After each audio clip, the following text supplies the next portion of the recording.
No press, no flags, no handshakes. In May 2025, under the thick veil of night, a private jet landed quietly in Abidjan. Inside was William Ruto, president of Kenya. He was driven straight to a coastal villa where Alassane Ouattara was already waiting. No one was meant to know, but they were not alone. As they laid out their plan to dominate Africa, map, spread voices, cold, a forgotten security camera recorded it all. And days later, that footage reached the hands of the one man they feared most, Captain Ibrahim Traoré. What they whispered in secret would soon shake the continent in full daylight. If you believe that a small nation can still stand tall against global powers, if you believe that Africa deserves to write its own story in its own voice on its own terms, if you've seen the fire in Captain Ibrahim Traoré's eyes and felt something awaken deep inside you, then this story belongs to you too. Like this video, subscribe to this channel, not just to support, but to stand beside us, to be part of a wave that's rising quietly, steadily across the continent. A silent storm is building. What began as whispers in the dark is now becoming a roar no one can silence. The footage arrived at the presidential palace in Ouagadougou 2 days later. Delivered by hand, wrapped in an unmarked envelope, it was treated with quiet urgency. A guard knocked once, then disappeared. Captain Ibrahim Traoré, still in uniform, placed the USB into his laptop.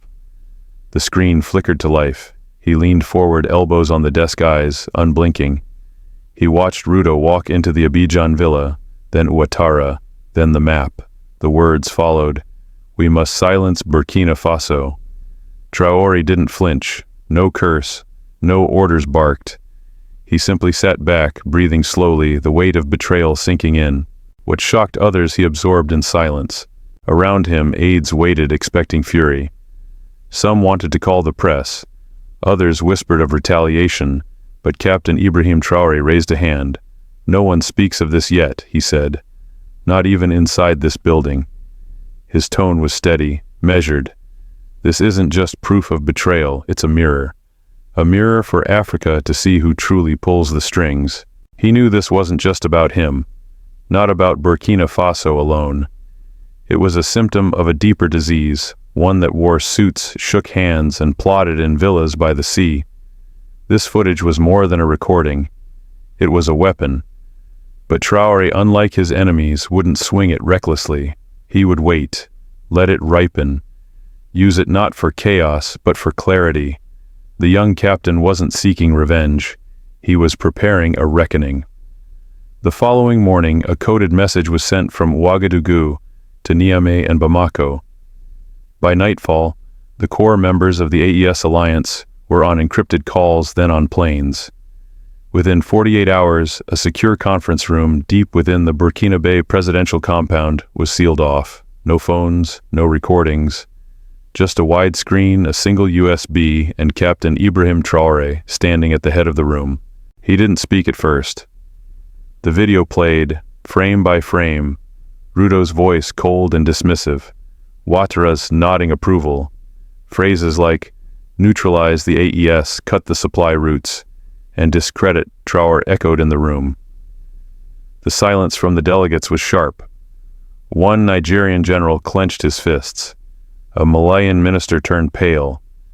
A senior advisor from Traoré's own office stood up and shouted, "This is an act of war." But Captain Ibrahim Traoré remained calm. He looked at each of them in turn. "They believe we're impulsive, that we will react like cornered animals. That's why they planned it in whispers." Another official asked, "Shall we release it to the press? Leak it, name, and shame them before they strike first?" Traoré shook his head. "No, not yet." Confusion spread. Why hesitate when the world deserved to see the truth? He walked over to the screen, tapped a still image, Ruto's finger pointing at a line drawn across the map of West Africa. "They think they control the narrative. Let's allow them to believe that. Until the very last moment." His voice grew firm. "We will not react with noise. We will respond with purpose." Then he outlined a strategy that stunned the room. Not a military operation, not a propaganda campaign, but a public reckoning. in front of every African leader, on a stage they could not control. Captain Ibrahim Traoré was not playing their game. He was rewriting the rules. The African Union Summit in Addis Ababa was only weeks away. It was meant to be routine, speeches, handshakes, resolutions that pleased everyone but changed nothing. But this time, Captain Ibrahim Traoré saw it as something else entirely, a stage. Not for performance, but for truth. He had the footage, he had the timing. Now he would choose the battlefield.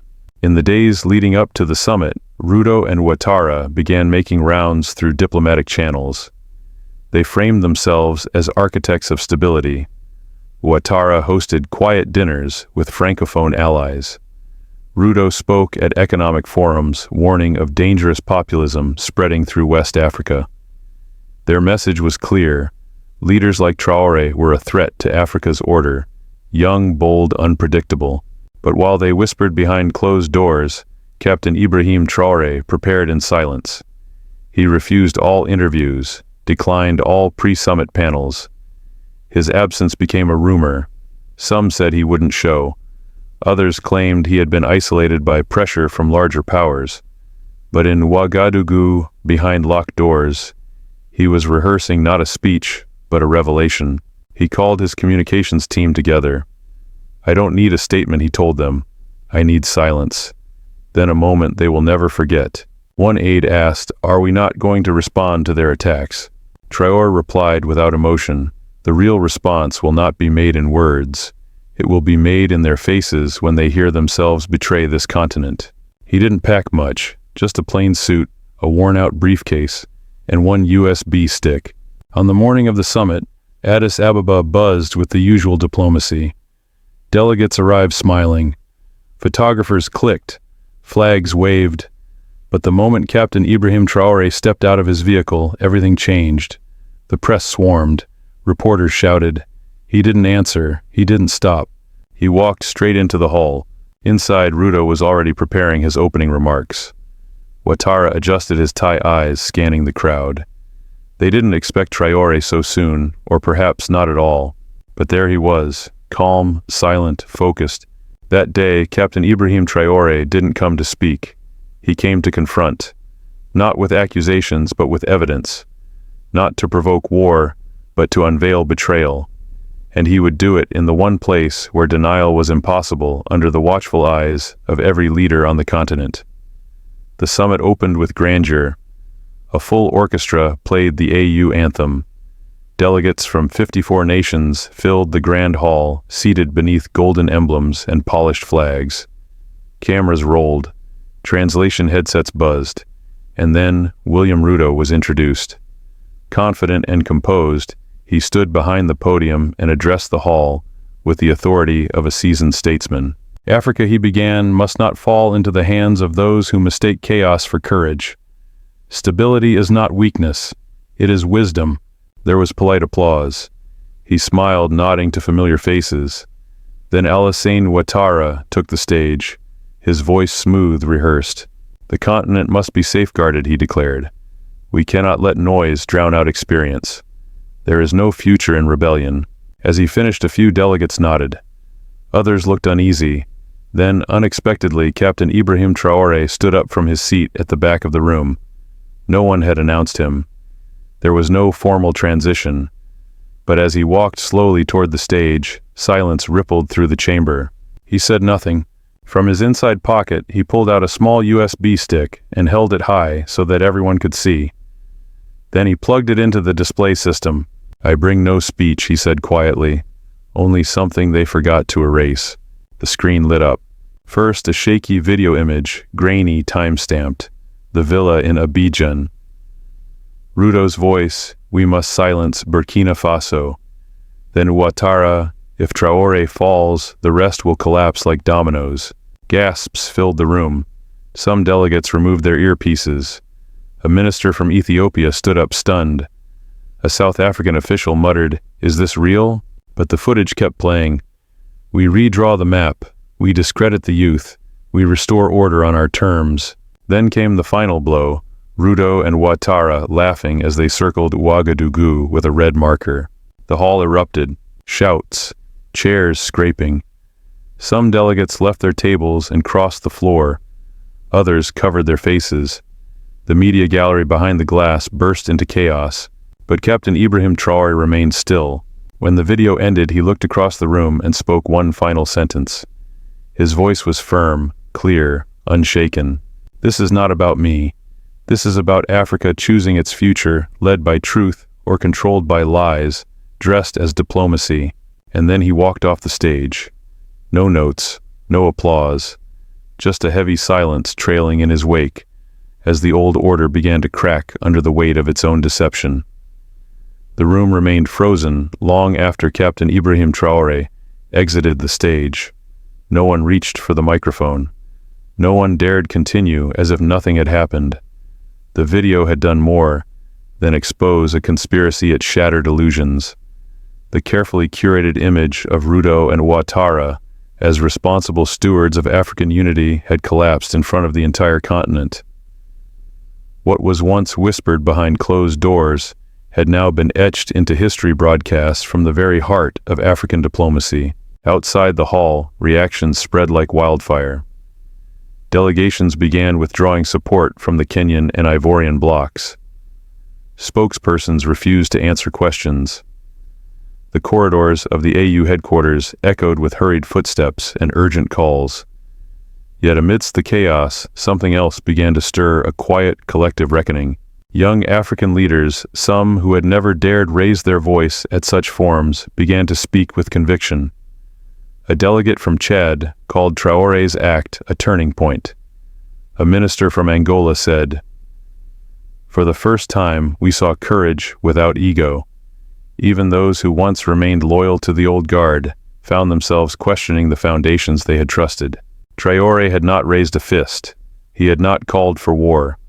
Yet in that one moment, a single video, a single sentence, he had done something. No military campaign could he made people look inward. He held up a mirror, not just to Ruto and Ouattara, but to the whole continent. And many did not like what they saw. In the days that followed, Captain Ibrahim Traoré returned to Ouagadougou without fanfare. He refused interviews, refused to celebrate. When asked why he left the summit so abruptly, his response was simple. "The message was never about me, it was about truth." But in the streets of Bamako, Niamey, Dakar and Kinshasa, murals began to appear. Portraits of Traoré holding a USB, standing before a burning map, not of destruction, but of rebirth. The image spread far beyond political circles. Artists painted it. Students shared it. Activists chanted his words. Across the continent, a generational line had been drawn. No longer was leadership defined by age or title, but by clarity, courage, and honesty. Traoré had not declared a revolution, but the people felt one had begun. And in that shift, in that awakening, Captain Ibrahim Traoré was no longer just a president or a soldier. He had become something far more powerful, a symbol of Africa choosing to rise on its own terms. The summit in Addis Ababa did not end with handshakes or closing speeches. It ended with a silence so loud it echoed across the continent. Captain Ibrahim Traoré had walked off the stage without waiting for applause. He had not come to win popularity or score political points. He had come to speak truth and left once it had been heard. The ripple effects of that moment traveled farther than any convoy or press release could. Across Africa, in offices, schools, markets, and border posts, people spoke of only one thing: the video. But more than the video itself, it was what it represented, a challenge to everything the continent had grown used to tolerating.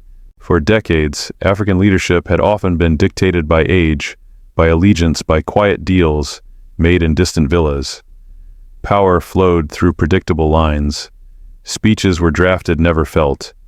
Summits became ceremonies, not decisions. But with one USB stick, Captain Ibrahim Traoré disrupted the rhythm. He forced the continent to stop, to question, to confront. It was not an act of defiance, it was an act of clarity. And clarity once seen is hard to unsee.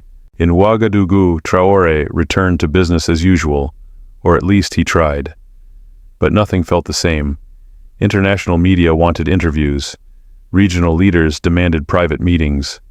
Social movements across Africa invoked his name, not as a politician, but as a reference point. To some, he became the young lion of the Sahel. To others, simply the one who said what others wouldn't. But for Traore, titles meant nothing. He continued to wear his military uniform, refused upgrades to his modest office, and reminded his team that symbols are only useful if they point to substance. His gesture at the AU summit had not been about vengeance. He did not ask for sanctions for isolation or revenge against Ruto or Ouattara. He asked for truth and let Africa decide what to do with it. That decision, it turned out, began not in presidential palaces, but in the hearts of ordinary people. Mothers in Senegal spoke to their sons about integrity. Students in Ghana debated Pan-Africanism with a new fire. Youth groups in the DRC organized community meetings to discuss the Traore moment. Something invisible had shifted. Many political analysts tried to measure it. They examined the polls, the shifts in alliances, the press releases that followed. But the real impact was not in policy. It was in perception. Captain Ibrahim Traoré had introduced a new posture, one where leadership did not hide behind protocol, but stood firm in the open, vulnerable yet unafraid. He reminded a continent that silence is a choice, and that when the powerful conspire in darkness, it is not rebellion to speak, it is duty. Even those who had once dismissed him began to reconsider. Elders in the AU who viewed him as too young, too rash, now saw a man with composure under pressure. He hadn't lashed out. He hadn't politicized the moment. He had simply told the truth, then walked away. In a world where leaders often cling to microphones, his silence after the revelation spoke louder than any manifesto. And so, a story that began in secrecy in the dimly lit corridors of a coastal villa in Abidjan ended in the minds of millions. It ended not with a coup or a war, but with a single act of moral exposure. That exposure rewrote expectations not just of Traore, but of African leadership itself. It reminded the people of their agency, of the power of vigilance, and of the cost of staying asleep while others redraw their future. Captain Ibrahim Traoré had not planned to become a symbol. He never claimed to be a savior. But history has a way of choosing its figures. And on that day in that hall, it chose him, not because he was perfect, not because he was powerful, but because he was willing to do what others feared, to shine a light in a room built for shadows.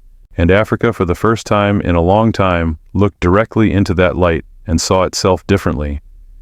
If you believe that a small nation still has the courage to stand tall against the weight of global powers, if you believe that Africa has the right to write its own destiny, not with borrowed words, but with its own voice, its own truth, if you've ever seen the fire in Captain Ibrahim Traoré's eyes, and felt even for a moment that something is waking up across this continent, then this story is yours too. Like this video, subscribe to this channel, not just to support, but to stand with us, to be part of a silent storm that's already rising. The whispers are over. Now begins the awakening. The story of Captain Ibrahim Traoré is not just about political betrayal or a dramatic summit reveal.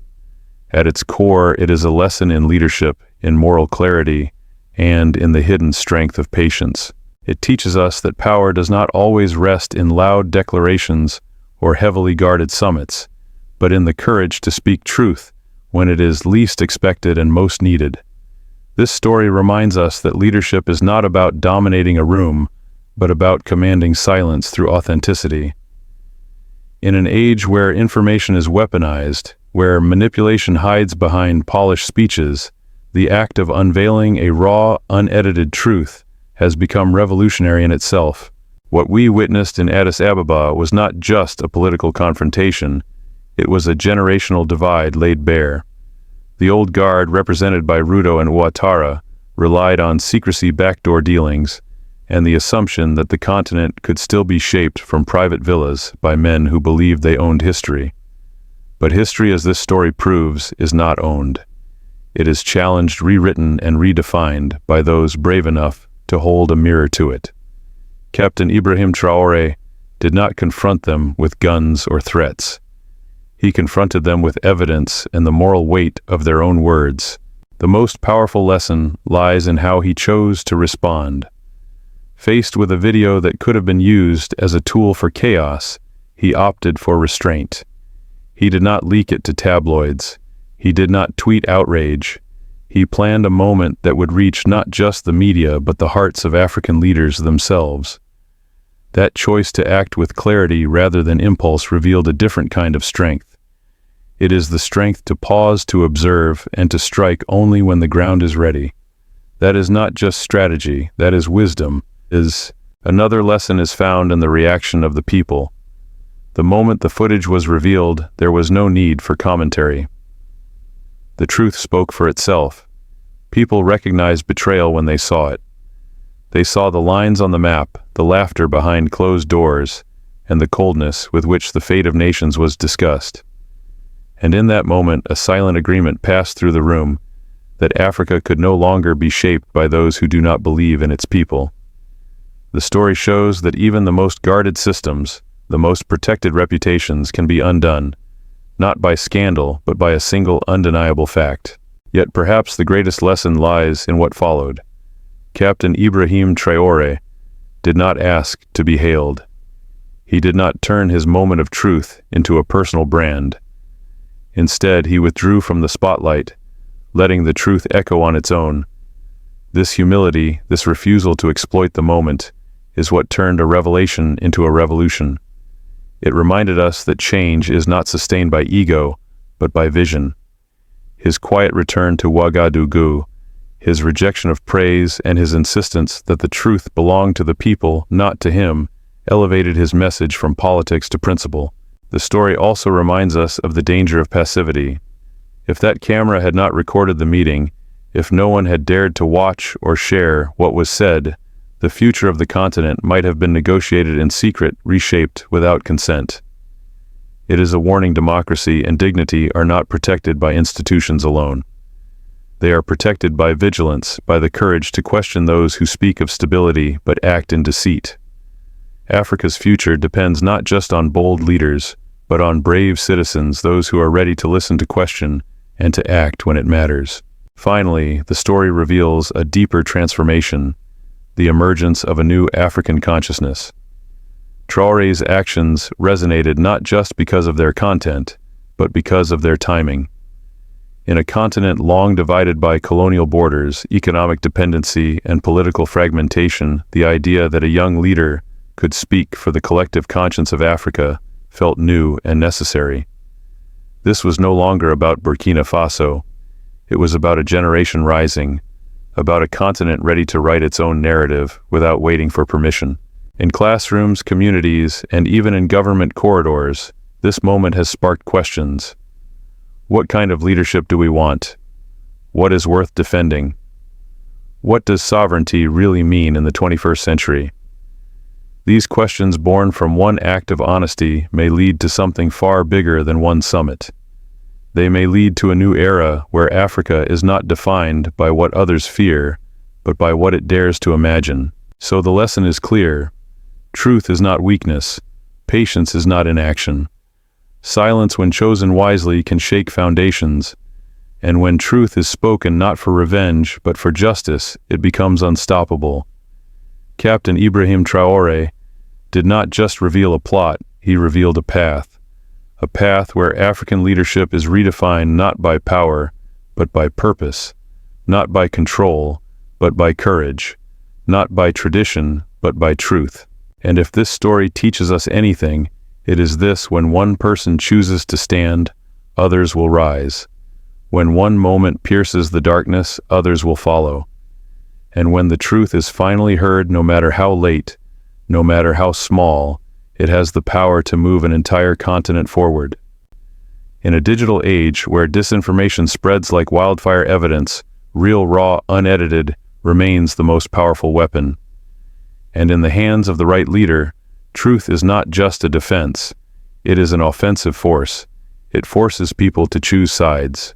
It cuts through confusion, it breaks illusions, and it demands action. Lastly, perhaps the most profound lesson is this: Africa's salvation will not come from abroad. No envoy from Europe, no resolution from the UN, no check from Washington. It will come from within, from men and women who choose to act even when they have nothing to gain. Traore didn't need to help Ouattara. They were not from the same political bloc. They did not share advisors. But Traore saw in Ouattara's abduction not just a crisis of a neighboring state, but a threat to the moral compass of West Africa. In his final words at the airport, "Because no African leader should vanish in the dark," Traore reframed the meaning of Pan-Africanism. It is no longer just about trade or treaties.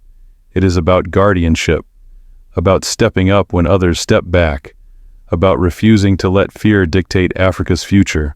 In the end, the lesson from this story is both simple and seismic. Africa is watching itself now, and the leaders who rise will not be the loudest but the bravest, those who speak less and act more, those who carry the burden of truth even when it's heavy, those who do not wait for the West to write the script, but pick up the pen and write a future of their own. Captain Ibrahim Traoré did not rescue a president. He rescued a principle, and in doing so, he reminded an entire generation what it means to fight not just for a flag, but for the soul of a continent.